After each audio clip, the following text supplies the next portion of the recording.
বন্ধুপ্রতিম দেশগুলোর জন্য হরমুজ প্রণালীতে ফি মওকুফ করল ইরান। যুদ্ধের কৌশল নিয়ে বিভক্ত ট্রাম্প প্রশাসন। এবার আরেক দেশের বিরুদ্ধে লাগলো যুক্তরাষ্ট্র। ন্যাটো থেকে বহিষ্কারের প্রস্তাব।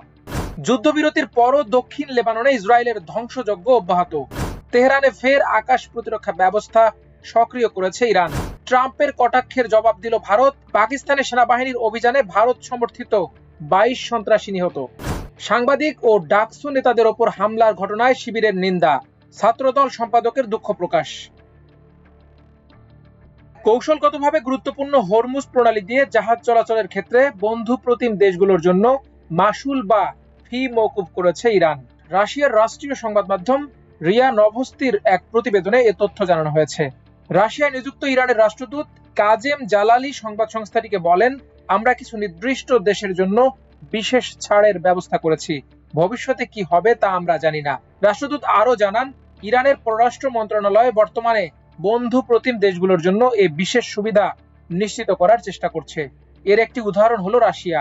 এদিকে আমেরিকান ইউনিভার্সিটি অব রোমের আন্তর্জাতিক সম্পর্ক ও রাজনীতি বিভাগের সহকারী অধ্যাপক আন্দ্রেয়া ড্রেসি বলেছেন, ইরান যুদ্ধ চালিয়ে নেওয়ার কৌশল নিয়ে ট্রাম্প প্রশাসন ঐক্যবদ্ধ নয়। ড্রেসি আল জাজিরাকে বলেন, আমরা দেখছি লক্ষ্য ক্রমাগত বদলাচ্ছে, কৌশল ও উদ্দেশ্য ক্রমাগত পরিবর্তিত হচ্ছে। তিনি বলেন, ট্রাম্প প্রশাসন সামাজিক যোগাযোগ মাধ্যমে শক্তি প্রদর্শন করার চেষ্টা করলেও বাস্তবে প্রশাসনের ভেতরে আমরা ক্রমবর্ধমান বিভাজন ও মতবিরোধ দেখতে পাচ্ছি। সেই সঙ্গে পেন্টাগন ও প্রতিরক্ষা বিভাগের বেশ কয়েকজন উচ্চ পর্যায়ের সদস্যকে বরখাস্ত করা হয়েছে।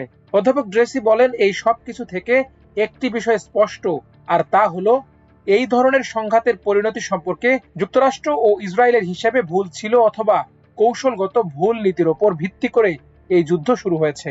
তার মতে এই পরিস্থিতি থেকে বেরিয়ে আসার একটি পথ খুঁজছে ট্রাম্প প্রশাসন। ড্রেসি বলেন, যুক্তরাষ্ট্র যুদ্ধবিরতির মেয়াদ বাড়াচ্ছে এবং কূটনীতির আশা করা এটা ভালো দিক, তবে ঝুঁকির মাত্রাও খুব বেশি। ইরানকে ঘিরে যুক্তরাষ্ট্র ইসরায়েল যুদ্ধের সময় সহযোগিতা না করা ন্যাটো মিত্রদের বিরুদ্ধে ব্যবস্থা নেওয়ার বিভিন্ন প্রস্তাব নিয়ে পেন্টাগনের একটি অভ্যন্তরীণ ইমেইল সামনে এসেছে। এতে স্পেনকে ন্যাটো থেকে সাময়িকভাবে বাদ দেওয়ার বিষয়েও আলোচনায় রয়েছে বলে জানিয়েছে বার্তা সংস্থা রয়টার্স। এক মার্কিন কর্মকর্তার বরাত দিয়ে প্রতিবেদনে বলা হয়, ইমেইলটিতে এমন কিছু নীতিগত বিকল্প তুলে ধরা হয়েছে যেগুলোর মাধ্যমে যুক্তরাষ্ট্র তার মিত্রদের শাস্তি দিতে পারে।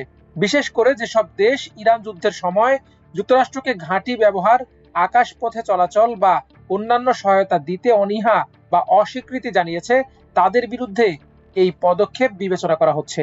ওই কর্মকর্তা জানান, ন্যাটোর ক্ষেত্রে এই ধরনের অ্যাক্সেস, বেজ ও ওভারফ্লাইট সুবিধাকে ন্যূনতম শর্ত হিসেবে উল্লেখ করা হয়েছে ওই মেইলে। পেন্টাগনের উচ্চ পর্যায়ে এসব বিকল্প ঘুরপাক খাচ্ছে বলেও জানান তিনি। ইমেইলে কঠিন হিসেবে চিহ্নিত কিছু দেশকে ন্যাটোর গুরুত্বপূর্ণ বা মর্যাদাপূর্ণ পদ থেকে সরিয়ে দেওয়ার প্রস্তাব রয়েছে।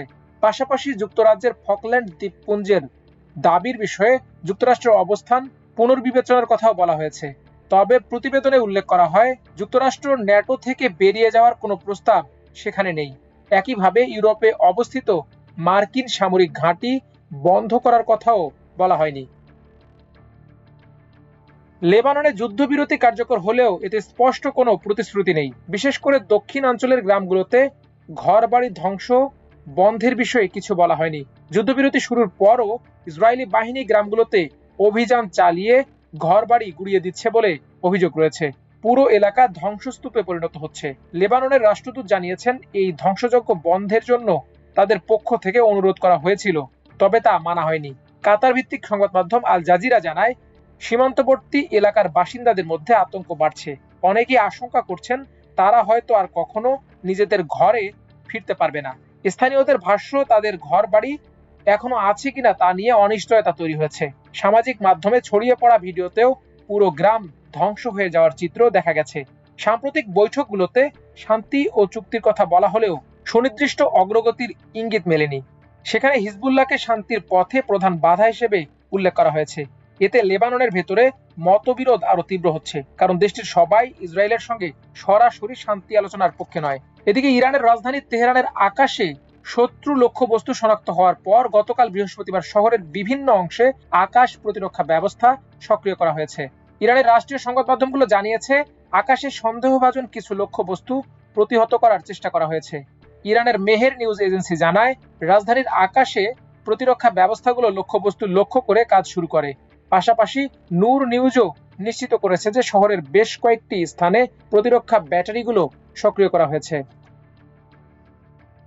যুক্তরাষ্ট্রের প্রেসিডেন্ট ডোনাল্ড ট্রাম্পের এক বিতর্কিত মন্তব্যকে অযৌক্তিক ও রুচিহীন বলে তীব্র সমালোচনা করেছে ভারত। সামাজিক যোগাযোগ মাধ্যমে এক পোস্টে ট্রাম্প এমন একটি লেখা শেয়ার করেন যেখানে ভারতকে নিকৃষ্ট স্থান হিসেবে উল্লেখ করা হয় এবং ভারতীয় অভিবাসীদের নিয়েও নেতিবাচক মন্তব্য করা হয়। ভারতের পররাষ্ট্র মন্ত্রণালয়ের মুখপাত্র রণধীর জয়সওয়াল বলেন, মন্তব্যটি স্পষ্টতই তথ্যভিত্তিক নয়, অনুপযুক্ত ও রুচিহীন। তিনি আরো বলেন, এই বক্তব্য ভারত যুক্তরাষ্ট্র সম্পর্কের বাস্তব চিত্র তুলে ধরে না, যা দীর্ঘদিন ধরে পারস্পরিক সম্মান ও অভিন্ন স্বার্থের ওপর ভিত্তি করে গড়ে উঠেছে। এই বিতর্কিত মন্তব্য এমন এক সময়ে সামনে এলো যখন যুক্তরাষ্ট্রের পররাষ্ট্রমন্ত্রী মার্কো রুবিও আগামী মাসে ভারত সফরে যাওয়ার পরিকল্পনা করছেন। সফরের উদ্দেশ্য দুদেশের মধ্যে সাম্প্রতিক টানাপোড়েন কমানো। ট্রাম্প প্রশাসনের অভিবাসন নীতি এবং ভিসা ইস্যুতে আগে থেকে কিছুটা উত্তেজনা ছিল, বিশেষ করে প্রযুক্তি খাতে কর্মরত ভারতীয়দের ভিসা ও বাণিজ্য শুল্ক নিয়ে দুই দেশের মধ্যে মতপার্থক্য তৈরি হয়েছে। এদিকে পাকিস্তানের খাইবার পাখতুনখোয়া প্রদেশে যৌথ গোয়েন্দা ভিত্তিক অভিযানে 22 জন সন্ত্রাসী নিহত হয়েছে। দেশটির সামরিক বাহিনীর জনসংযোগ শাখা এটি নিশ্চিত করেছে। ভুয়া ও বানোয়াট স্ক্রিনশটের ভিত্তিতে প্রাণনাশের আশঙ্কায় শাহবাগ থানায় জিডি করতে যাওয়া ছাত্র শিবিরের কর্মীর ওপর হামলা ও ডাকসুর একাধিক নেতা এবং সাংবাদিকের ওপর হামলার নিন্দা ও প্রতিবাদ জানিয়েছে বাংলাদেশ ইসলামী ছাত্র শিবির। বৃহস্পতিবার শিবিরের কেন্দ্রীয় সভাপতি নুরুল ইসলাম ও সেক্রেটারি জেনারেল সিবগাতুল্লাহ এক যৌথ বিবৃতিতে এ প্রতিবাদ জানান। বিবৃতিতে তারা বলেন, পরিকল্পিতভাবে ভুয়া ফটোকার্ড ছড়িয়ে ঢাকা বিশ্ববিদ্যালয়ের শাখা ছাত্র শিবিরের কর্মী আব্দুল্লাহ আল মাহমুদের ওপর দায় চাপায় একটি কুচক্রী মহল। এ ঘটনাকে কেন্দ্র করে প্রথমে হলে এবং পরবর্তীতে প্রাণনাশের আশঙ্কায় আব্দুল্লাহ আল মাহমুদ শাহবাগ থানায় জিডি করতে গেলে ঢাকা বিশ্ববিদ্যালয়ের শাখা ছাত্রদলের সভাপতি গণেশ চন্দ্র রায়ের নেতৃত্বে ছাত্রদলের সন্ত্রাসীরা মব তৈরি করে তার উপর হামলা করে। পরবর্তীতে ডাকসুর সমাজসেবা সম্পাদক এবি জুবায়ের ও সাহিত্য ও সাংস্কৃতিক সম্পাদক মোসাদ্দেক ইবনে মোহাম্মদ তাকে উদ্ধার করতে গেলে তাদের ওপর অতর্কিত হামলা করে থানায় অবরুদ্ধ করে রাখা হয়। হামলায় মারাত্মকভাবে আহত হয়ে তারা এখন হাসপাতালে চিকিৎসাধীন। শুধু তাই নয়, ডাকসু ভিপি সাদিক কায়েম ও জিএস এস এম ফরহাদ সহ ডাকসুর অন্যান্য নেতৃবৃন্দ সেখানে গেলে তাদের ওপরও চড়াও হয় সন্ত্রাসীরা। বিবৃতিতে আরো বলা হয়, সংবাদ সংগ্রহ করতে আসা সাংবাদিকদের ওপরও হামলা করে তাদের ক্যামেরা ভাঙচুর করা হয়েছে। এতে প্রায় 12 জন সাংবাদিক আহত হন। পুলিশের উপস্থিতিতে থানার ভেতর এ ধরনের সন্ত্রাসী হামলা প্রমাণ করে দেশের জনগণ কতটা অনিরাপদ এবং আইন শৃঙ্খলা পরিস্থিতি কতটা নাজুক ও ভঙ্গুর। এদিকে এই উত্তেজনাকর পরিস্থিতিতে সাংবাদিক আহত হওয়ার ঘটনায় দুঃখ প্রকাশ করেছেন ছাত্রদলের সাধারণ সম্পাদক নাসির উদ্দিন নাসির। শুক্রবার সকালে নিজের ভেরিফাইড ফেসবুক অ্যাকাউন্টে পোস্ট করে তিনি দুঃখ প্রকাশ করেন। ওই পোস্টে নাসির লিখেছেন, গতকাল একটি কুরুচিপূর্ণ ফেসবুক পোস্টকে কেন্দ্র করে ঢাকা বিশ্ববিদ্যালয় ক্যাম্পাস সংলগ্ন শাহবাগ থানায় একটি অনাকাঙ্ক্ষিত ঘটনা ঘটেছে। প্রকাশ্য ও গুপ্ত শিবিরের নেতাকর্মীদের সৃষ্ট মব ও ছাত্রদলের বিক্ষুব্ধ নেতাকর্মীদের মধ্যে একটি উত্তেজনাকর পরিস্থিতি চলাকালীন সংবাদ সংগ্রহ করতে গিয়ে ঢাকা বিশ্ববিদ্যালয় সাংবাদিক সমিতির কয়েকজন সদস্য আহত হয়েছেন বলে আমরা জানতে পেরেছি। তিনি আরো লেখেন, আমি জাতীয়তাবাদী ছাত্রদলের পক্ষ থেকে আন্তরিকভাবে দুঃখ প্রকাশ করছি। বাংলাদেশ জাতীয়তাবাদী ছাত্রদল সাংবাদিকদের সুরক্ষা ও গণমাধ্যমের অবাধ স্বাধীনতায় বিশ্বাসী। ফ্যাসিবাদের বিরুদ্ধে আন্দোলনে সাংবাদিক সমিতির ভূমিকা ছিল অসামান্য। আমরা আশা করছি ভবিষ্যতে আর কোনো সাংবাদিক যাতে পেশাগত দায়িত্ব পালন করতে গিয়ে হয়রানির শিকার না হন। মাল্টিমিডিয়া ডেস্ক, আমার দেশ।